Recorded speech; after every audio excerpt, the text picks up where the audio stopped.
Arashiyama. A name that usually brings to mind postcard-perfect views of bamboo forests, softly lit paths, and a sense of calm that settles over Kyoto's western edge. But for Miyuki and me, the grove felt different that day, like we were trespassing on a stage set for trouble. We arrived in the late afternoon, my camera in hand, determined to catch the thieves who'd stolen her family's scroll. As we walked between the towering bamboo stalks, I couldn't help feeling that every rustle in the leaves might be someone watching us. Miyuki was by my side, hugging her notebook, a collection of her grandfather's notes, to her chest. She kept glancing at her watch, anxious. And honestly, I didn't blame her. We're close to the spot mentioned in the note. If the deal's really happening here, we need to be careful. Careful, yes, but we need evidence too.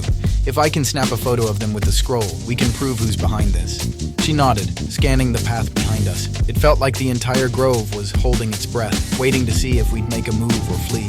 We pushed further in where the path narrowed. The sunlight pierced the bamboo canopy in shards, creating dancing shadows at our feet. I kept my camera at the ready, my pulse hammering in my ears. Suddenly, muffled voices drifted through the stalks. I held up a hand for Miyuki to stop. She pointed silently toward a small clearing up ahead. Over there! We crouched behind a cluster of bamboo, hearts pounding. That's when I saw them, two figures we knew all too well. It was the hooded figure and his well-dressed accomplice, the same pair from before. They stood in a small clearing, talking in low voices. A wooden scroll case sat between them, the same one I'd managed to photograph at Fushimi Inari. The buyer wants the transaction done tonight. Payment is in place. Once we have the money, the scroll's out of Kyoto for good. The detective's getting too close. We'll finish here and disappear. No loose ends. I lifted my camera and took a few shots, praying they wouldn't notice the lens. But then, a stray beam of light reflected off the glass, and the accomplice's eyes darted in our direction. Sure enough, he'd spotted me. I motioned for Miyuki to back away. The well-dressed accomplice stepped off the path, scanning the bamboo. We began retreating, trying not to make a sound. Someone's watching us! We froze, breath trapped in our chests. Then we turned and hurried back along the path. Unfortunately, stealth wasn't on our side that day. Miyuki's foot snapped a twig, a tiny sound, but in that hush, it might as well have been a gunshot. I'm sorry. The hooded figure and the accomplice charged toward the noise. We bolted, sprinting down a winding route of bamboo, but after a few frantic turns, we ran smack into two henchmen blocking the path. You shouldn't have followed us. I positioned myself between Miyuki and the men, noting the short batons in their hands. This wasn't just a warning anymore. They meant business. I don't want any trouble. We just want the scroll. Then you've got trouble. It felt like a cornered rat scenario, until Detective Sakamoto appeared out of nowhere.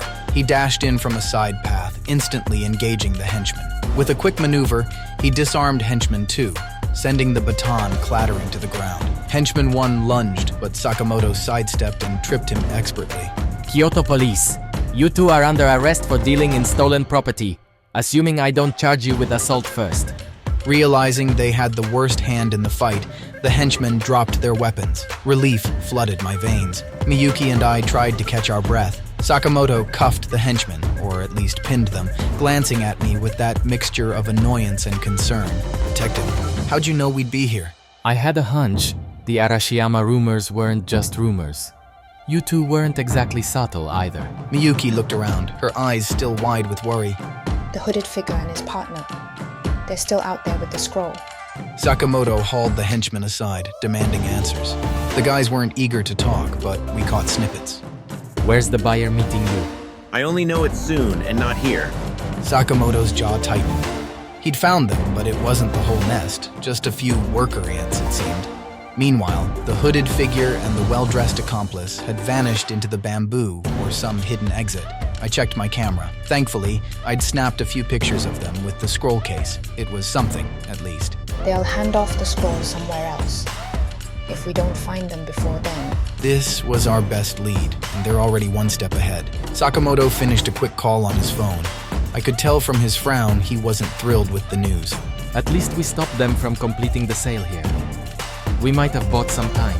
In the distance, police sirens echoed faintly. Sakamoto pocketed his phone and looked at us, torn between scolding us for our recklessness and grudging respect for the intel we'd gathered. Look, I appreciate the help, but it's dangerous. Next time, wait for me before trying anything like this again. Miyuki started to protest, but he raised a hand. I understand why you're doing this, he sighs. We'll get the scroll back. I promise.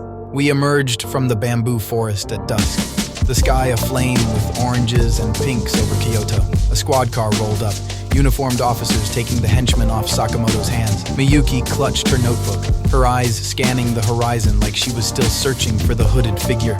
They won't stop, will they? Nope, but neither will we.